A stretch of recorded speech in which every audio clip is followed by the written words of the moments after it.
pandemic has hit Black and other minority-owned businesses especially hard.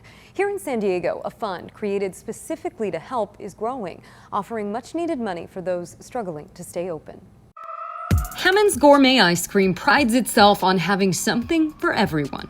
We rotate through 150 plus different flavors on a regular basis. We keep those coming even through COVID. COVID won't stop the flavors here at Hammond's. Even though they're still open, owner AJ Williams says it hasn't been easy. Just an impact across the board. You can point to any area in the business and there was an impact. Hammond's closed for about 2 weeks when the stay-at-home order began, but since then they've slowly brought back employees and expanded hours at their 2 San Diego locations. That was partially made possible by money from the Black Business Relief Grant Fund.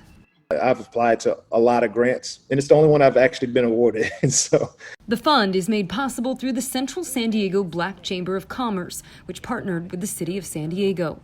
Monday morning, city leaders and the chamber announced the fund has now topped $1 million and helped more than 200 local businesses. Having your voice be heard, and when you're saying, hey, we're struggling, to have someone hear it and say, yes, I hear you, and we're going to go out and we're actively going to do something to try to help you out. According to a recent report from the New York Fed, Black-owned businesses were almost twice as likely to close as their white counterparts since the pandemic began. Being Black in any space, there's always the probability that you're going to struggle a little bit more. But Williams and Hammond's have so far beaten the statistics, knowing there is help out there, along with customers that keep coming back. There are folks that are rooting for us. If you'd like to apply for a grant from the Black Business Relief Fund, there is a link on our website, tennews.com.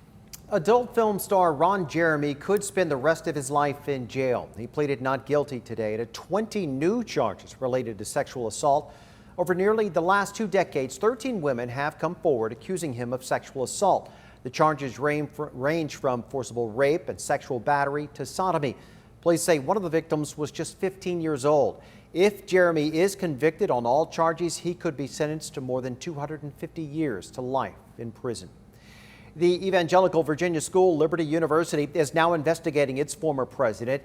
Jerry Falwell Jr. resigned from the school last week. This comes after a former Florida pool attendant claims he had an affair with Falwell's wife for years, which he alleges that Falwell encouraged. The Falwells acknowledged the affair, but Jerry Falwell denies any participation. Liberty University says an outside firm will investigate the school's operations under Falwell's leadership. You Africans are so violent. Caught on video, a woman calling police on 3 Black joggers in a racist confrontation. See what happened next. And a scientist says he predicted the current protests and riots 10 years ago. How long he says the civil unrest will last. We have some breaking news out of downtown as a growing amount of demonstrators are gathering outside of the county jail. This is downtown San Diego. This is a live shot from the 10 News breaking news tracker. Apparently, they're demanding a change in bail for a protester who was arrested Friday night. Our photographer who is there right now says there's about 50 people, which you can see, and deputies do have riot gear on nearby. We are monitoring that situation and will update you as things progress.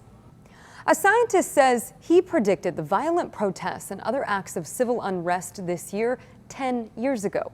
Peter Turchin used a mathematical formula to develop the prediction based on a variety of factors. His 2010 report revealed outbursts of unrest every 50 years, dating back to the 1870s. Turchin and his team say today's unrest is worse than 50 years ago, and the pandemic is only fueling the uncertainty. He says his model shows it could take 10 to 15 years for the unrest to completely settle. You Africans are so violent. That's caught on video, as you can see. 3 Black women subjected to a racist rant from another woman at a Los Angeles beach. That woman then called police saying that they accosted her. Reporter Lori Perez shows us what happened next. You guys are so violent. You Africans are so violent. Another shocking confrontation caught on camera, this time along Dockweiler State Beach, when these 3 friends on the regular Sunday morning run say this woman called them the N-word out of nowhere as they crossed paths. You called me? You're an African.